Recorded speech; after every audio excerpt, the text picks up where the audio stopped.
નમસ્કાર ખેડૂત મિત્રો, એગ્રીબોન્ડ વતી હું અશ્વિન કલસરી આપ સૌનું હાર્દિક સ્વાગત કરું છું અને આશા કરું છું આપ સૌ કુશળ હશો. હવે આજનો આ વિડીયો ખાસ એ માટે છે કે આવનારી જે ચોમાસું સિઝન છે તેની અંદર કપાસની અંદર કઈ વેરાયટી સારી છે એના ઉપર ખાસ આજના વિડીયોમાં આપણે વાત કરીશું. અને જે ખેડૂત મિત્રો એગ્રીબોન્ડ સાથે જોડાયેલા છે પહેલાથી એ જાણતા જ હશે કે એગ્રીબોન્ડ દ્વારા આપણે એક સર્વે કર્યો હતો, એક બ્લોગ મૂકીને, કે જેમાં હતું કે ગુજરાતમાં ખેડૂતોના મતે કપાસની કઈ વેરાયટી સારી છે. આ બ્લોગ આપણે ચલાવ્યો હતો. ખાસા એવા ખેડૂત મિત્રોએ પોતાના મંતવ્યો આપ્યા છે. ઘણા ખેડૂત મિત્રોએ વિસ્તારપૂર્વક પણ જણાવ્યું કે કેટલા સમયથી કઈ વેરાયટી કરે છે, કેવા પ્રકારની જમીનમાં કરે છે અને કેવું પરિણામ મળે છે. તો આ ખેડૂતોના મતોના આધારે આજે આપણે બતાવશું કે ગુજરાતની ટોપ 10 કપાસની વેરાયટી કઈ છે. ખાસ કે આ વિડીયો કોઈ આપણે પ્રમોશન માટે એવું નથી કે ભાઈ આજ કંપનીની વેરાયટી માટે. આજ જે વિડીયો છે સંપૂર્ણપણે ખેડૂતોના મતોના આધારે છે કે ભાઈ ખેડૂતોએ જે મત આપ્યા છે અલગ અલગ વેરાયટીને લઈને કે ભાઈ અમે આ વેરાયટી વાવેતર કરીએ છીએ, આ કરીએ છીએ. તો એના આધારે આપણે એક ટોપ 10 વેરાયટીઓની પસંદગી કરી છે. વેરાયટીઓ આપણને બહુ બધી જાણવા મળી છે, બહુ બધી વેરાયટીઓ ખેડૂત મિત્રોએ મંતવ્યો આપ્યા છે, પણ સૌથી વધુ કઈ વેરાયટીને મંતવ્યો આપે એના આધારે આપણે ટોપ 10 વેરાયટીની પસંદગી કરી છે. તો ખાસ આ જે વેરાયટીઓ છે ખેડૂતોના મતના આધારે આપણે તૈયાર કરી છે. અને જે પણ ખેડૂત મિત્રો હજી પણ પોતાના મંતવ્યો આપવા માંગતા હોય આપી શકે છે. આ સાથે જ જે ખેડૂત મિત્રો બધા જ મંતવ્યો, બધા મતો જોવા માંગતા હોય કે ભાઈ કઈ કઈ વેરાયટીઓ છે, તો એગ્રીબોન્ડના કૃષિ માહિતી વિભાગમાં આનો બ્લોગ પણ આપણે આપેલો છે અને આ યુટ્યુબ વિડીયોની નીચે ડિસ્ક્રિપ્શનમાં પણ એ બ્લોગની લિંક આપેલી છે. તો તમે એ સંપૂર્ણ બધા જ કપાસની વેરાયટીઓ વિશેની માહિતી ત્યાંથી ખેડૂતોના મતે મેળવી શકો છો કે ખેડૂતો શું કહે છે કઈ વેરાયટી માટે. તો ખાસ આજની જે ટોપ 10 કપાસની વેરાયટીઓ છે મારા ખ્યાલ પ્રમાણે આવનારી જે ચોમાસું સિઝન છે આપણી એના માટે અગત્યપૂર્ણ સાબિત થઈ શકે, કારણ કે આ બધી વેરાયટીઓ ખેડૂતોએ પસંદ કરેલી છે. તો સૌ પ્રથમ જે પહેલી વેરાયટીનું નામ હતું કાવેરી કંપનીનું એટીએમ.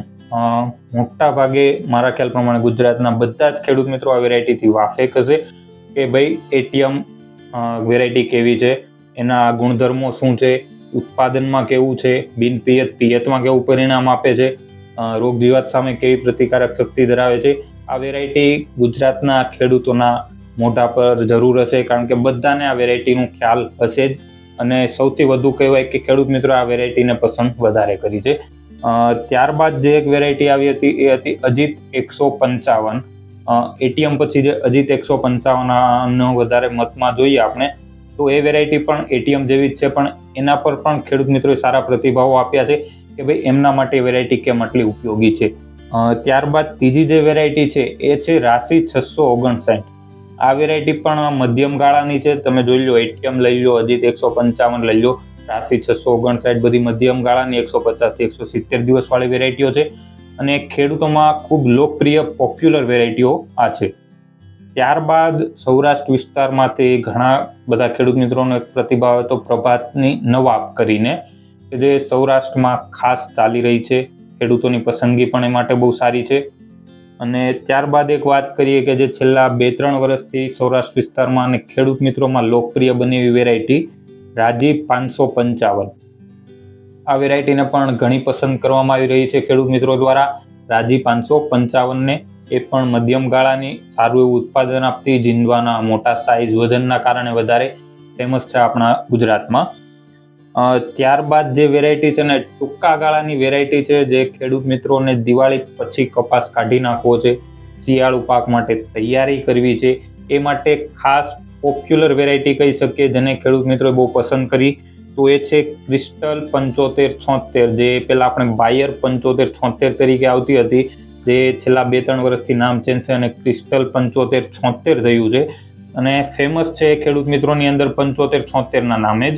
તો ખાસ આ વેરાયટી પણ ટૂંકા ગાળા માટે ખૂબ સૌરાષ્ટ્ર વિસ્તારમાં તો માનું છું બહુ પસંદ કરવામાં આવે છે. ત્યારબાદની જે વેરાયટી છે એ પણ ટૂંકા ગાળાની વેરાયટી છે, પણ હું કહું ત્યાં સુધી ઉત્તર ગુજરાતનો જે વિસ્તાર છે એની અંદર આ વેરાયટીની પસંદગી બહુ વધારે કરવામાં આવે છે. અને ટૂંકા ગાળા માટે સૌરાષ્ટ્ર વિસ્તારના પણ અમુક પટ્ટા છે કે જે આ વેરાયટીની પસંદગી બહુ થઈ રહી છે. તો એ છે અંકુર કંપનીનું જય. મારા ખ્યાલે બધા જ ખેડૂત મિત્રો આનાથી વાફેક હશે કે ભાઈ અંકુર કંપનીનું જય કેવી છે. ત્યારબાદ જે વેરાયટી છે છેલ્લા 2-3 વર્ષથી સારું અમુક સૌરાષ્ટ્રના પટ્ટામાં છે ઉત્પાદન માટે ખૂબ ફેમસ થઈ છે, ખાસ એની ઝીંડવાના સાઇઝના કારણે. એ કર્ણાવતીનું ક્રિસા કરીને છે કે જેની ઝીંડવાની સાઇઝ 5-6 ગ્રામ ઉપરની છે. ઝીંડવા મોટા હથેળી જેવડા કેરી જે કહીએ છીએ આપણે એ ખૂબ મોટી થતી હોય છે, તો ખાસ એ માટે ફેમસ છે અને રોગ જીવાત સામે પણ પ્રતિકારકમાં સારી વેરાયટી છે. ત્યારબાદ ખાસ એક વેરાયટી કે જે હમણાં બહુ પોપ્યુલર હતી 2-3 વર્ષથી ખેડૂતોમાં, સૌરાષ્ટ્ર લઈ લો, વડોદરા, આણંદ છે, ભરૂચ છે, મધ્ય ગુજરાત, સાઉથ ગુજરાતના પટ્ટામાં પણ જે ખાસી ચાલી છે વેરાયટી, અને ખેડૂત મિત્રો આ વેરાયટીને મત પણ સારો આપ્યો હતો. તો એ છે નાથ કંપનીનું સંકેત, જે દર વખતે ખેડૂત મિત્રોની પસંદગી છેલ્લા 2-3 વર્ષથી બહુ વધારે જ છે. અને છેલ્લી એક વેરાયટી જે છે એ ગયા વર્ષે સૌરાષ્ટ્રના અમુક વિસ્તારમાં ટૂંકા ગાળા માટે વપરાઈ હતી. ઉત્પાદન બહુ સારું આપ્યું છે ઝીંડવામાં, અને ઉત્પાદનમાં બહુ સારામાં સારું અઢળક ટૂંક સમયમાં ઉત્પાદન આપતી વેરાયટી જે ઉભરીને આવી છે એ છે ધનલક્ષ્મીનું એડવાન્સ. તો આ હતી 10 વેરાયટીઓ કે જે ખેડૂતોના મતે સારી એવી અત્યારે ચાલી રહી છે. ટોટલ 10 વેરાયટીઓ છે જે ખેડૂતોએ પસંદ કરી છે. આ સિવાય પણ બહુ બધી વેરાયટીઓ ખેડૂત દ્વારા પસંદ કરવામાં આવી છે. રાશિનું નિયો છે, કાવેરીનો જાદુ છે, પછી રાશિનું મેજિક કરીને બી છે, આ સિવાય ભેરવી છે, ગોલ્ડી 333. તો આવી અઢળક વેરાયટીઓ પર ખેડૂત મિત્રોએ મત આપ્યા છે, પણ આપણે એ બધી જ વેરાયટીઓનું લિસ્ટ બનાવી એમાંથી ટોપ 10 વેરાયટીની પસંદગી કરી હતી. તો આ ટોપ 10 વેરાયટીઓ હાલ ગુજરાતની અંદર ખેડૂતોના મતે સૌથી બેસ્ટ ચાલી રહી છે. અને તમારે વિગતવાર હજી બધી જ વેરાયટીઓ જાણવી હોય કે બીજી કઈ કઈ વેરાયટીઓ છે તો બ્લોગની અંદર કોમેન્ટ સેક્શનમાં માહિતી આપેલી છે ખેડૂત મિત્રોએ. બધી વેરાયટીઓના નામ ખેડૂત મિત્રોએ જાતે જ લખેલા છે, ત્યાં જઈને પણ તમે વાંચી શકો છો. તો હાલ કપાસના વાવેતર કરતા ખેડૂત મિત્રો માટે ખાસ કે ભાઈ ગુજરાતની ટોપ 10 વેરાયટીઓ આમ કહેવાય કે માર્કેટમાં ચાલી રહી છે અત્યારે. અને આ સિવાય પણ બીજી ઘણી વેરાયટીઓ છે જે સારી ચાલી રહી છે. તો ખાસ ઉત્પાદન કરો, વાવેતર કરો, એ માટે સારું ઉત્પાદન મેળવવું છે તો વેરાયટીઓની પસંદગી વખતે ખાસ કાળજી રાખવી. આ સિવાય હજી આપણે નવા કપાસના વિડીયો લાવશું કે જેની અંદર બિયારણની પસંદગી કરતી વખતે શું શું બાબત ધ્યાનમાં રાખવી, કયું બિયારણ પસંદ કરવું જોઈએ આપણે. આ સિવાય બિયારણની ખરીદી વખતે શું શું બાબત ધ્યાનમાં રાખવી જોઈએ, કેવું બિયારણ, પ્યોરિટી, આ બીજા અલગ અલગ જે ક્રાઇટેરિયા કે જેના મુદ્દાઓ છે એના પર પણ આપણે ચર્ચા કરીશું. અને એક સંપૂર્ણ સિરીઝ લાવીશું કપાસની કે જેની અંદર તમારે વાવણીથી લઈને કાપણી સુધી શું શું બાબતનું ધ્યાન રાખવું એ સંપૂર્ણ માહિતી આપી હશે. તો હાલ આ જે ટોપ 10 વેરાયટીઓની આપણે જે ખેડૂતોને ગયા વર્ષે આપણે કીધું હતું કે આ વર્ષે આપણે આવી એક ટોપ 10 વેરાયટી વિશેની માહિતી લાવશું, તો એ આપણે કરી ચૂક્યા. આગળ પણ નવા નવા કપાસના, મગફળીના, ચોમાસુ પાકના વિડીયો આવતા રહેશે. આ સાથે જ બધા જ ખેડૂત મિત્રોને નમ્ર વિનંતી કે જેવું જ માર્કેટમાં કપાસનું બિયારણ આવી જાય, ઉપલબ્ધ થઈ જાય તમારા નજીકના સ્ટોરમાં કે ગમે ત્યાં, તો ચૂક્યા વગર ખરીદી કરી લેવી. હજી સિઝનને વાર છે, વરસાદ પડે પછી.